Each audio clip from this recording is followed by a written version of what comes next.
Hello students, मेरा नाम है यशपाल और आप सभी का इस नए वीडियो में स्वागत है, जिसमें हम आज प्रश्नावली 2.2 को कंप्लीट करेंगे। इससे पहले हमने उदाहरण 2 और बहुपद के शून्यक कैसे निकालते हैं और उनमें संबंध क्या होता है गुणांक और शून्यक में, ये इससे पहले हमने डिटेल से जान लिया है। अगली वीडियो में यदि आपने वो वीडियो नहीं देखी है तो आप उस वीडियो को देख सकते हैं। तो चलिए हम शुरू करते हैं फिर प्रश्न एक को कि किस प्रकार हमें सॉल्व करना है। तो निम्न द्विघात बहुपदों के शून्यक ज्ञात कीजिए। क्या करना है? जो द्विघात बहुपद है उसका हमें शून्यक ज्ञात करना है। इसके बाद और शून्यकों तथा गुणांकों के बीच के संबंध की सत्यता की जांच कीजिए और इनमें जो शून्यक और जो गुणांक में संबंध होता है उसकी हमें जांच करनी है। तो सबसे पहले हम ये समझते हैं कि द्विघात बहुपद होता कैसा है। द्विघात बहुपद उसका रूप कैसा होता है? उसका जो रूप होता है वो होता है ax² प्लस bx+c। ये होता है हमारे द्विघात बहुपद का रूप। और एक और बात हमेशा ध्यान रखनी है, a बराबर कभी 0 नहीं आएगा। a बराबर कभी 0 नहीं आएगा। b की जगह पे 0 आ सकता है, c की जगह पे 0 आ सकता है, लेकिन a बराबर कभी 0 नहीं आएगा। और a b c तीनों क्या है? अचर पद है। इसके बाद हमने शून्यांक और गुणांक में संबंध बताया था। तो यदि हम शून्यांकों का योग करते हैं तो वो किसके बराबर होता है? वो होता है -b/a के। और यदि हम शून्यांकों का गुणनफल करते हैं तो वो किसके बराबर होता है? c/a के। तो हम शून्यांकों को, क्योंकि हमारा जो बहुपद है वो द्विघात है, तो दो शून्यांक निकलेंगे। तो शून्यांकों को हमने क्या माना था? अल्फा और बीटा। तो यदि हम alpha plus beta, alpha plus beta, अगर मैं अल्फा बीटा लिख रहा हूँ इसका मतलब ये शून्यांक है। ठीक है, शून्यांक को ही बोलते हैं अल्फा बीटा। इसमें इस प्रश्नावली में ये किसके बराबर थे भाई? ये थे -b/a के बराबर। और यदि मैं अल्फा गुणा बीटा मतलब कि शून्यांकों का गुणनफल कर रहा हूं तो वो किसके बराबर होता है? वो होता है हमारा c/a के बराबर होता है। ठीक है, इतना सा हमें समझना है। फिर हम यहाँ पे आते, तो हम सबसे पहले अब क्वेश्चन करते हैं। पहला क्वेश्चन है हमारा x² - 2x - 8। तो यहाँ पे 2 माइनस के आए हैं, तो या तो जोड़ने पर 2 आ जाए माइनस के, या घटाने पर 2 आए माइनस के। क्या करने पर? या तो जोड़ने पर आ जाए -2 या घटाने पर आए -2। और गुणा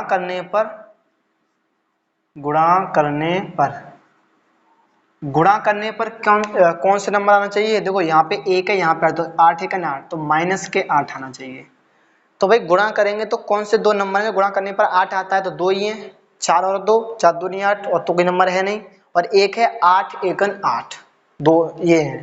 तो अगर मैं पहले यहाँ लेता हूँ 4 और 2 का जोड़ा लेता हूँ पहले, 4 दूनी 8, ठीक है, ये तो हमारे पास आ गया।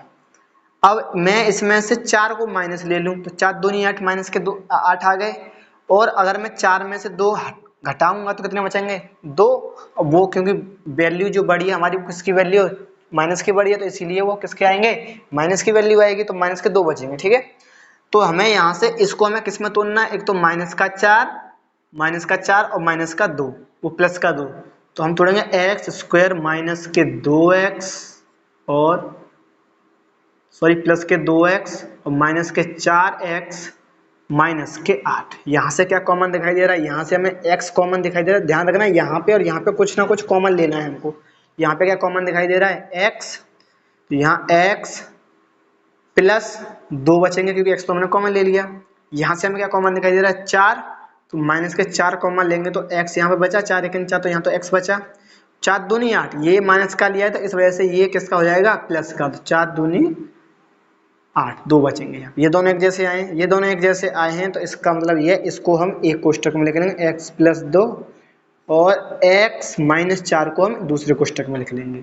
इसके बाद हम करते क्या है? x + 2 बराबर में 0 लगाते हैं। यहाँ भी सेम करेंगे, x - 4 बराबर में 0। यहाँ से हम ये 2 उधर ले जाएंगे तो किसके चले जाएंगे? -2। और यहाँ से हम ये 4 उधर ले जाएंगे तो किसके चले जाएंगे? +4। तो यहाँ से जो हमारे शून्यांक निकले शून्यांक जो निकले वो क्या निकले हमारे, माइनस के 2 और प्लस के 4, दो हमारे पास शून्यांक आ गए। इसके बाद हमें करना क्या है भाई, इसके बाद हमें संबंध बताना है, शून्यांक तथा गुणांकों में संबंध बताना है। तो पहले तो हम ए बी सी का मान निकाल लें। हमारे पास समीकरण क्या है, हमारे पास देखो समीकरण तो ये है, तो यहाँ पे ए की वैल्यू कितनी है, ए की वैल्यू 1 है और बी बराबर कितना दे रखा है 2, माइनस के 2 और सी बराबर माइनस के 8, ये दे रखा है ना हमारे पास। ध्यान रखना चिन्ह साइन सहित उठाने हैं आपको, चिन्ह सहित। यहाँ पे 1 क्यों लिखा है हमने, क्योंकि x से पहले कुछ नहीं दिख रहा, तो इसका मतलब यह है कि इसमें एक है, यहाँ पे लिखते नहीं कभी 1 को, ठीक है। तो इसीलिए हमने a बराबर 1 और b बराबर माइनस के 2 और c बराबर माइनस के 8 हमारे पास आ गए। अब हम करते क्या है भाई, संबंध में सबसे पहले शून्यकों का योग करते हैं। योग मतलब कि शून्य क्या माने हमने, अल्फा और बीटा, तो अल्फा प्लस बीटा बराबर क्या होता है, माइनस बी बट्टे ए, ये वाला, ठीक है। यहाँ पे अल्फा कौन सा दे रखा है, पहला माइनस का 2 और प्लस के 4 है ना, बराबर में माइनस दे रखा है माइनस, और बी का मान कितना दे रखा है माइनस के 2 और ए का मान कितना दे रखा है, ए का मान 1। यहाँ से करेंगे तो देखो ये माइनस के 2 हैं, ये प्लस के 4 हैं, तो कितने बचेंगे, माइनस के 2 सॉरी प्लस के 2 बचेंगे, और यहाँ माइनस माइनस क्या बन जाएगा प्लस, तो एक तो नीचे का लिखते ही नहीं है कभी, तो ये हमारे पास योग आ गया, ठीक है, शून्यकों का योग आ गया। इसके बाद हम क्या करते हैं, अल्फा गुणा बीटा, अल्फा गुणा मतलब शून्यकों का गुणनफल किसके बराबर होता है, सी बट्टे ए के बराबर। तो ए अल्फा का मान कितना है हमारे पास, अल्फा का मान है माइनस के 2 और बीटा का मान कितना है हमारे पास 4, बराबर में सी का मान कितना दे रखा है यहाँ पे माइनस के 8 और ए का मान दे रखा है 1। 4 दूनी 8, किसके आ जाएंगे माइनस के, क्योंकि एक संख्या माइनस एक संख्या प्लस है, और यहाँ पे माइनस के 8, ये भी हमारे पास माइनस के 8 और माइनस के 8 आ गया, ठीक है। इस प्रकार हम इनका वो करते हैं, संबंध स्थापित करते हैं, शून्य और गुणांकों के बीच संबंध। इसके बाद हम क्वेश्चन दूसरा देखते हैं। तो क्वेश्चन दूसरा क्या है, 4s स्क्वायर माइनस के 4s प्लस के 1। यहाँ पे क्या किया है भाई, यहाँ पे ये किया है कि x की जगह पे s दे दिया बस, और कुछ नहीं किया है। तो हमें कोई उस टेंशन लेने की जरूरत नहीं है कि यहाँ पे तो s आ गई, कोई मतलब नहीं है, हमें तो सेम ऐसे ही करना है। तो पहले हमें क्या करना है, जोड़ने या घटाने पर हमें कितना मिलना चाहिए 4, तो जोड़ने या घटाने पर क्या मिलना चाहिए माइनस के 4, और गुणा करने पर कितना मिलना चाहिए 4 एकन 4 4 प्लस के 4। तो 4 तो गुणा करने पर एक नंबर साथ 2 का गुणा 2 में करते हैं तब 4 आता है, और 4 का गुणा 4 में करते हैं तब 4 आता है। तो हम 2 गुणा 2 दूनी 4 करते हैं, तो मैं ये भी माइनस के लिए लूँ, ये भी माइनस के लिए लूँ, माइनस माइनस गुणा करने पर प्लस हो जाता है। इसके बाद जो यहाँ पे किसके माइनस, ये दोनों माइनस के हैं, तो जोड़ेंगे तो इसका मतलब ये किसके आ जाएंगे, फिर माइनस के 4 आ जाएंगे। तो इसका मतलब ये, इसको हम किस में तोड़ेंगे -2 में, 4s स्क्वायर -2s प्लस का 1। यहाँ से क्या कॉमन दिखाई दे रहा है, एक तो 2 दिखाई दे रहा है और s, 2s कॉमन लेंगे तो 2 दूनी 4s बचेगी, और यहाँ पे तो केवल 1 बचेगा। यहाँ फिर से क्या कॉमन दिखाई दे रहा है, यहाँ से हमें कॉमन दिखाई दे रहा है एक, कुछ भी ना हो तो क्या लेते हैं हम, एक कॉमन लेते हैं, माइनस का 1 कॉमन लेंगे तो 2s, ये किसकी है, क्योंकि माइनस का चिन्ह बदल जाएंगे तो प्लस माइनस का 1, ये दोनों एक जैसे आ गए, तो 2s माइनस 1 और एक कोष्ठक में आ जाएगा 2s माइनस 1, दोनों एक जैसे आए तो 2s माइनस 1 बराबर 0, 2s माइनस 1 बराबर 0। तो यहाँ से हम क्या करेंगे, 2s उधर जाएगा 1, तो किसका चला जाएगा प्लस का, यहाँ पे भी 2s उधर जाएगा प्लस का चला जाएगा 1, तो s बराबर 2/1, क्योंकि यहाँ पे अगर 2 किसी में गुणा में तो इधर किस में जाएंगे भाग में, और यहाँ पे भी सेम s बराबर 1/2। तो जो हमारे पास शून्यांक निकले, हमारे शून्यांक क्या निकले, शून्यांक निकले हमारे पे 1/2, ये हमारे क्या निकले शून्यांक निकले। इसके बाद हमें क्या करना होता है भाई, इसके बाद हमें करना होता है गुणांकों का शून्य में। तो देखो यहाँ पे जो a का मान है, अब हमें a b c का मान निकालना होगा। तो a का मान कितना दे रखा है 4, b का मान कितना दे रखा है -4 और c का मान कितना दे रखा है +1 ये हमारे पास आ गए। सबसे पहले हम क्या करते हैं, मतलब कि शून्यांकों का योग, मतलब कि अल्फा प्लस बीटा बराबर में -b/a। तो अल्फा कितना दे रखा है यहाँ पे 1/2 और बीटा 1/2 बराबर में माइनस, और बी का मान कितना रखा -4 और बट्टे में 4 इधर रखा। तो यहाँ पे तो एलसीएम सेम आएगा, एलसीएम आ जाएगा 2, 1 + 1 और ये माइनस माइनस प्लस बट्टे में 4, तो यहाँ हो जाएगा 2/2 और 4/4। तो काट देंगे 4 से, ये कट गया पूरा, ये कट गया, तो क्या आएगा 1/1 बराबर 1। ये हमारे पास क्या आ गया उसका शून्यांकों का योग। इसके बाद हम शून्य को क्या करते हैं गुणांक,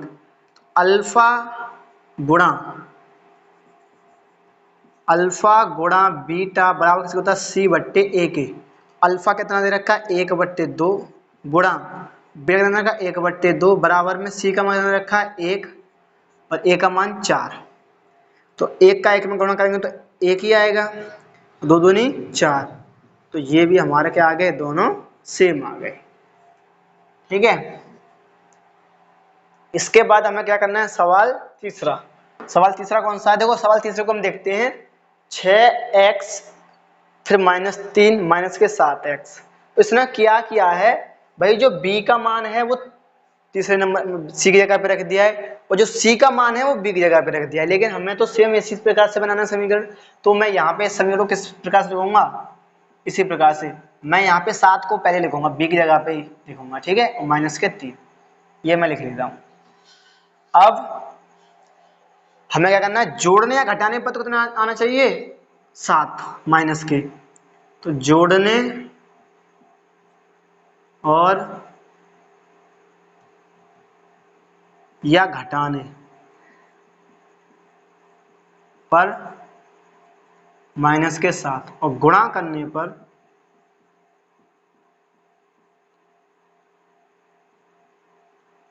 कितने, देखो ये इसका ऐसे में करूंगा 3 6 18 -18। ठीक है, इसका ऐसे में गुणा करते हैं, जैसे कि यहाँ पे हमने किया है, इसका ऐसे में गुणा करेंगे तो ये कितना 4 एकन 4, तो इसीलिए 4 आए। यहाँ पे हमने गुणा किया, यहाँ पे 1 था ना, 8 एकन 8 ऐसे ही। तो अब हमें कौन सा नंबर दिखाई दे रहा है, एक तो दिखाई देता है 6 3 18। तो 3 और 3 में अगर मैं 6 जोड़ूँ तो 9 हो जाएगा, हमें तो 7 लाना है, और घटाऊँ तो 3 बचेंगे। तो इसका मतलब ये है तो संख्या हमारे पास 9 आएगी और 2 आएगी। 9 किसके लेने पड़ेंगे, हमें माइनस के क्यों लेने पड़ेंगे, क्योंकि हमें माइनस के 7 लाने हैं। तो 9 में से 2 जाएंगे तो इसके आएंगे -7 और -18 बजाएंगे। एक संख्या प्लस है गुणा, एक संख्या माइनस है। तो हमारा ये किसमें टूटा, x 6x plus 2x minus के 9x प्लस -3। तो यहाँ पे से इसमें से क्या कॉमन ले सकते हैं, इसमें से 2 यहाँ भी है और 2 से ये कट जाएगा, 2 कॉमन ले लेंगे एक तो, और x ले लेंगे। तो यहाँ कितना बचेगा 2 3 6x और ये तो पूरा ही ले रखा है हमें, तो 1 बचेगा। यहाँ से क्या कॉमन ले सकते हैं 3, माइनस के 3 कॉमन लेंगे तो जो संख्या माइनस में होगी वो प्लस में होगी, वो माइनस में हो जाती है। ठीक है, ये माइनस के अंदर किसको जाएंगे प्लस के, तो 3 तिया 9x और 3 एकन 3 प्लस का, दोनों एक से आ गए।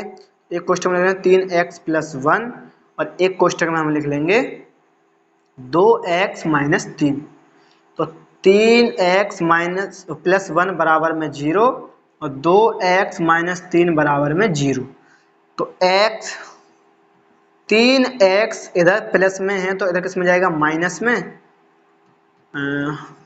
माइनस में 1 आ जाएगा। और यहाँ पे 2x इधर प्लस में तो इधर माइनस में तो उधर प्लस में, तो x बराबर ये इधर गुणा में तो इसमें आएगा बट्टे में -1/3 और ये किस में आएगा x बराबर 3/2। तो हमारे पास शून्यांक क्या आ गए, हमारे पास जो शून्यांक आए वो क्या है -1/3 और 3/2। ये हमारे पास दो शून्यांक आ गए। जब शून्यांक आ गए तो हमें अब क्या निकालना है a b c का मान। तो यहाँ से a का मान क्या है, ए का मान है माइनस के 6, ए का मान है माइनस के नहीं प्लस के 6 है। और बी का मान है हमारे पास माइनस के 7, बी का मान किसका -7। और सी का मान कितना है, सी का मान है माइनस के 3 है हमारे पास सी का मान। अब हमें सबसे पहले क्या करना होता है, शून्यांकों का योग, मतलब कि अल्फा प्लस बीटा बराबर में -b/a। अल्फा कितना रखा है -1/3 और बीटा कितना रखा है 3/2 बराबर किसके है माइनस, तो माइनस का चिन्ह बी की जगह पे कितना है -7 और ए की जगह पे 6। तो यहाँ पे अगर ये हम एलसीएम लेंगे तो वो क्या आ जाएगा 6 माइनस का 1 गुणा करेंगे 3 का कितनी बच जाएगा 2 बार, प्लस यहाँ 3 है गुणा और 2 कितनी बच जाएगा 3 बार, बराबर में माइनस माइनस प्लस 7/6। यहाँ से करेंगे तो माइनस के 2 आ जाएंगे यहाँ और प्लस के 3 तिया 9 बट्टे में 6 बराबर में 7/6। तो यहाँ 9 में से 2 कितने बचेंगे 7/6 बराबर में 7/6। ये हमारा आ गया शून्यांकों का योग। इसके बाद हमें क्या करना था, शून्यांकों का गुणांक, मतलब कि अल्फा गुणा बीटा किसके बराबर होता है, वो होता है c/a के। तो अल्फा का मान कितना रखा है -1/3 और बीटा का मान कितना रखा है क्या है 3/2 बराबर में कितना c/a। सी यहाँ से 3 से 3 कट गए तो सी का मान कितना है -3 और ए का मान 6। तो यहाँ से 3 से 3 कट गए, यहाँ से 3 एकन 3 3 दूनी 6। तो यहाँ 1 का करेंगे तो माइनस का 1 आ जाएगा 1/2, क्योंकि यहाँ भी 1 रहेगा, यहाँ भी, तो 1 एकन 1 2 एकन 2 और यहाँ भी क्या बचेगा 1 -1/2। तो ये भी हमारे पास आ गया। ठीक है, तो इस प्रकार हमने ये 3 सवाल कर लिए हैं। यदि आप इसका स्क्रीनशॉट लेना चाहते हैं तो ले सकते हैं।